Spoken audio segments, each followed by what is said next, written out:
வீட்ல செருப்பு ஸ்டாண்ட் இருக்கா? அப்ப இந்த பதிவ தவறாமல் பார்க்கவும். வீட்ல இருக்கக்கூடிய செருப்பு ஸ்டாண்டு கூட வீட்டோட முன்னேற்றத்த பாதிக்கும்.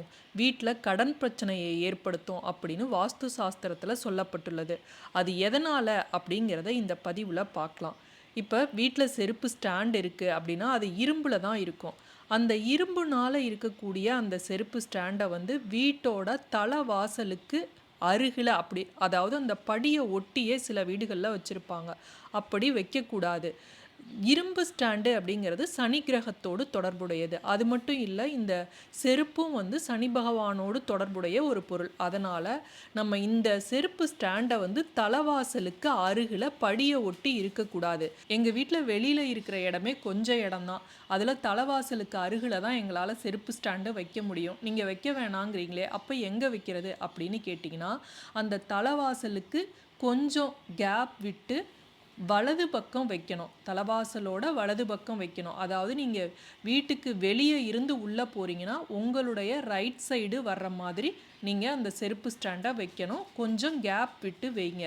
அது எந்த திசையில வைக்கணும், எந்த திசையில வைக்கவே கூடாது அப்படிங்கிறத இந்த பதிவில் தெரிஞ்சுக்கலாம். புதுசாக இப்போ தான் நம்மளோட சேனலை பார்க்குறீங்க அப்படின்னா சப்ஸ்கிரைப் செஞ்சுட்டு பாருங்கள். இந்த பதிவு உங்களுக்கு யூஸ்ஃபுல்லாக இருந்தது அப்படின்னா ஒரு லைக் பண்ணுங்கள். அதே போல் உங்கள் ஃப்ரெண்ட்ஸ்க்கும் யூஸ் ஆகும்னு நினச்சிங்க அப்படின்னா ஷேர் பண்ண மறந்துடாதீங்க. நம்மோட வீட்டில் பார்த்தீங்கன்னா செல்வமும் சுபிட்சமும் நிறைஞ்சிருக்கணும் அப்படின்னா நம்ம ஒரு சில விஷயங்கள்லாம், முன்னோர்கள் சொன்ன சில விஷயங்களெல்லாம் நம்ம கடைப்பிடிச்சு தான் ஆகணும். வாஸ்துப்படி சில பொருட்களை சில இடங்கள்ல வைக்கக்கூடாது அப்படின்னு சொல்லியிருக்காங்க. கண்ட இடங்கள்ல சில பொருட்களை வச்சோம் அப்படின்னா நம்ம வீட்டில் மகாலட்சுமியோட கோபத்திற்கு ஆளாக நேரிடும். வீட்டில் எதிர்மறை ஆற்றல் வரும் அப்படின்னு சொல்லியிருக்காங்க.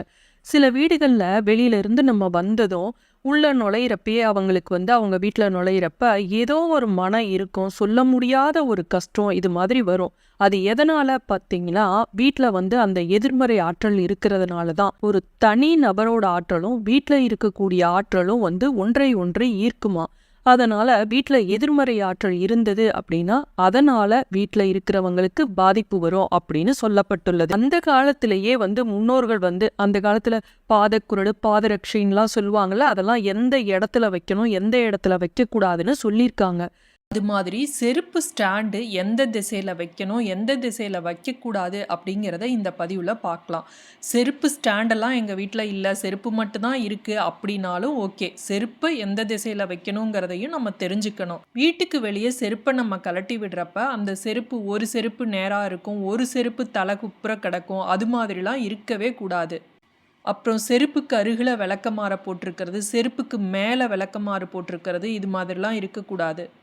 நம்மோட வீட்டில் மகிழ்ச்சியும் நிம்மதியும் நிறைஞ்சிருக்கணும் அப்படின்னா வாஸ்து சாஸ்திரத்துல சொல்லக்கூடிய சில விஷயங்களை நம்ம கடைப்பிடிச்சு தான் ஆகணும். சரியான திசையில சரியான பொருளை வைக்கிறதன் மூலமா வாஸ்து தோஷத்துல இருந்து நம்ம தப்பிக்கலாம். நாம பயன்படுத்தும் செருப்புகளை சரியான இடத்துல வைக்கணும். சில பேர் வந்தீங்கன்னா வீட்டுக்குள்ள நுழையிறதுக்கு முன்னாடியே அந்த செருப்பை அப்படியே கலற்றி வீசுவாங்க. அதுவும் தலைவாசல் நிலவாசலுக்கு பக்கத்துல அப்படி கலட்டி போட்டுட்டு போவாங்க. நிலவாசலுக்கு பக்கத்துல தப்பி தவறி கூட அந்த செருப்பை நம்ம கலட்டக்கூடாது. செருப்புகளை அதற்குரிய இடங்கள்ல மட்டும்தான் அடுக்கி வைக்கணும். கண்ட இடத்துல அப்படியே கலட்டி போட்டோம் அப்படின்னா நமக்கு சனி பகவானோட கோபத்திற்கு நாம ஆளாக வேண்டி இருக்கோம் அப்படின்னு சொல்லியிருக்காங்க. செருப்புக்கும் சனி பகவானுக்கும் தொடர்பு உள்ளது. அதனால அதை கண்ட இடங்கள்ல போடக்கூடாது. நாம கலட்டி வைக்கக்கூடிய அந்த செருப்பு ஜோடியா நேரா தான் இருக்கணும். இங்க ஒரு செருப்பு அங்க ஒரு செருப்பு அப்படின்னு விசிறிட்டு போவாங்க குழந்தைங்கெல்லாம். குழந்தைங்களுக்கு தெரியாது, நாம தான் சொல்லி கொடுக்கணும். அந்த குழந்தைங்களுக்கு இப்படி செய்யக்கூடாதுப்பா, இப்படி நேரா வைக்கணும் அப்படின்னு சொல்லி கொடுத்தோம்னா அந்த குழந்தைங்க சின்னதுல இருந்து சொல்லி கொடுத்தா புரியும். பெரியவங்களே நம்ம அதை ஃபாலோ பண்ணாமல் இப்படி வேகமாக நிலவாசலுக்கு பக்கத்தில் கலட்டி போட்டு போனோம்னா குழந்தைங்களும் அதை பார்த்து தான் கற்றுக்குவோம். களைச்சி கிடக்கிறது, செதறி கிடக்கிறது, இது மாதிரிலாம் செருப்பு இருக்கக்கூடாது. செருப்பை கண்ட இடங்களில் போட்டு வச்சோம் அப்படின்னா எதிர்மறை ஆற்றல் வீட்டுக்குள்ள ரொம்ப ரொம்ப அதிகரிக்கும். இதன் மூலம் பார்த்தீங்கன்னா சண்டை சச்சரவு வரும். அதே போல் பழைய செருப்புகளை பொக்கிஷமாக வச்சுக்கிட்டே இருக்கக்கூடாது. சில பேர்லாம் எவ்வளவு பழசா போச்சுனாலும் அதை தச்சு கூட போட்டுக்குவோம். முடியாதவங்க, வசதி இல்லாதவங்க அது மாதிரி செருப்பை தச்சு கூட போடலாம். இன்னமும் அது மாதிரி இருக்காங்க. செருப்பு தைக்கிறவங்களாம் இப்போ எவ்வளவோ பேர் இல்லாமல் போயிட்டாங்க. நிறைய அந்த தொழிலே இல்லாமல் இருக்குது. ஆனால் ரொம்ப வசதி இல்லாதவர்கள் இந்த பழைய செருப்பை வந்து தச்சு போட்டுக்கலாம். ஆனால் நம்ம வந்து எவ்வளோ செருப்பு வாங்கினாலும் பயன்படுத்தாத பழைய செருப்புகளை வந்து அப்படியே வச்சுருப்போம். வீசவே வீச மாட்டோம். அதை வந்து கிழிந்து அறுந்து போன செருப்பாக இருந்தால் கூட அதை வீட்டில் வச்சுருப்போம். அது மாதிரி வச்சிருக்கவே கூடாது. இது மாதிரி வச்சுருந்தோம் அப்படின்னா குடும்பத்தில் வந்து அது நிம்மதியின்மையை ஏற்படுத்தும். செருப்பை வந்து அதே மாதிரி பழைய செருப்பை வந்து யாருக்கும் தானம் கொடுக்காதீங்க. பழைய செருப்பை கொடுக்கவே கூடாது. புது செருப்பாக வேணா வாங்கி கொடுங்க. பழைய செருப்பை எக்காரணம் கொண்டும் கொடுக்காதீங்க. அதே போல் வீடு கட்டும் போதே செருப்பு வைக்கிறதுக்கு சரியான இடத்த வந்து இப்போலாம் வந்து கட்டிடுறாங்க. செருப்பு வைக்கிறதுக்கு சிமெண்ட்லேயே அப்படியே கட்டி வச்சிடுறாங்க. அது மாதிரி இருக்கிறப்ப சரியான இடத்த தேர்வு செய்து கட்டுறது நல்லது. நம்ம செருப்பு ஸ்டாண்டு வச்சாலும் அதை சரியான இடத்துல தான் வைக்கணும். சிலர்லாம் வந்து வீட்டுக்குள்ளேயே செருப்பு போடுற பழக்கம் உண்டு. இந்தியர்கள் வந்து பாரம்பரிய முறைப்படி பார்த்திங்கன்னா வீட்டுக்குள்ளே செருப்பு அணிய மாட்டாங்க. ஆனால் இப்போ நாகரிக காலத்தில் சிலருக்கு வந்து இந்த டைல்ஸ் எல்லாம் ஒத்துக்காது, அலர்ஜி. அதன் காரணமாக செருப்பு வந்து வீட்டுக்குள்ளேயும் போட்டுக்குவாங்க. அப்படி வந்து நம்ம செருப்புகளை போடும்போதும் சில இடங்களில் நம்ம கழட்டி விடக்கூடாது அப்படின்னு இருக்குது. வீட்டுக்குள்ளே வர்றதுக்கு முன்னாடியே செருப்பை வந்து கழட்டிட்டு காலை சுத்தம் செய்த பிறகு வீட்டுக்குள்ளே வரணும் அப்படின்னு சாஸ்திரம் சொல்லப்படுகிறது. அதனால தான் அந்த காலத்தில் பார்த்தீங்கன்னா வெளியே வந்து ஒரு பக்கெட்லையோ ஒரு அண்டாவிலையோ தண்ணி வச்சுருப்பாங்க. அதை எடுத்து காலில் ஊற்றி கழுவிக்கிட்டு வருவாங்க. அந்த காலத்தில் நலனை வந்து சனி பகவான் வந்து கால் வழியாக தான், குதிக்கால் வழியாக தான் வந்து பிடிச்சாரு அப்படின்னு நமக்கு தெரியும். புராணங்களில் சொல்லி கேள்விப்பட்டிருப்பீங்க. அது மாதிரி செருப்புக்கும் சனி பகவானுக்கும் அதே போல் தொடர்புடையது அப்படிங்கிறதுனால அந்த செருப்பை வந்து எங்கே வைக்கணுமோ அங்கே தான் வைக்கணும். வீட்டுக்குள்ளே நீங்கள் போடுற செருப்பாக இருந்தாலும் அதை வந்து சமையல் அறையில் நீங்கள் இரவு படுக்க போகும்போது கழட்டி வைக்கக்கூடாது.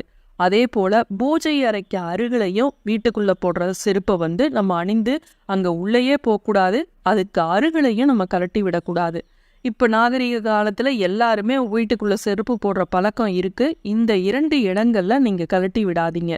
வாஸ்துப்படி நம்ம பயன்படுத்தக்கூடிய செருப்பு எந்த இடத்துல இருக்கணும், எந்த திசையில் இருக்கணும் அப்படிங்கிறது ரொம்ப முக்கியம். அப்போ தான் வீட்டில் செல்வ வளம் அதிகரிக்கும், குடும்ப நிம்மதி ஏற்படும். வீட்டில் வந்து இந்த எதிர்மறை ஆற்றல் போகணும், வீட்டுக்குள்ளே நல்ல பாசிட்டிவ் எனர்ஜி இருக்கணும் அப்படின்னா வாஸ்து சாஸ்திரத்தில் சொல்லப்பட்டுள்ளது போல நம்ம சில பொருட்கள்லாம் வைக்கிறப்ப நம்முடைய பிரச்சனைகளுக்கு அது தீர்வாக அமையும். செருப்பு தானே அப்படின்னு நினைக்காதீங்க.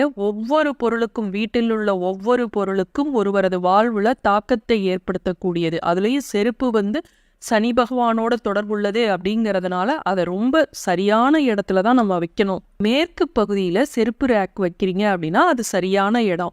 அதே போல் வடமேற்கு தென்மேற்கு திசைகளில் செருப்பு வைக்கணும் அப்படின்னு வாஸ்து சாஸ்திரத்தில் சொல்லப்பட்டுள்ளது. வடகிழக்கு, தென்கிழக்கு, வடக்கு, கிழக்கு ஆகிய இடங்களில் செருப்பு ரேக்கை வைக்கவே கூடாது அப்படின்னு சொல்லப்பட்டுள்ளது. வடகிழக்கு அப்படிங்கிறது ஈசான்ய மூலை. அந்த இடத்துல செருப்பு ஸ்டாண்டை வைக்கவே கூடாது. மீண்டும் அடுத்த காணொளியில் சந்திப்போம். நன்றி, வணக்கம்.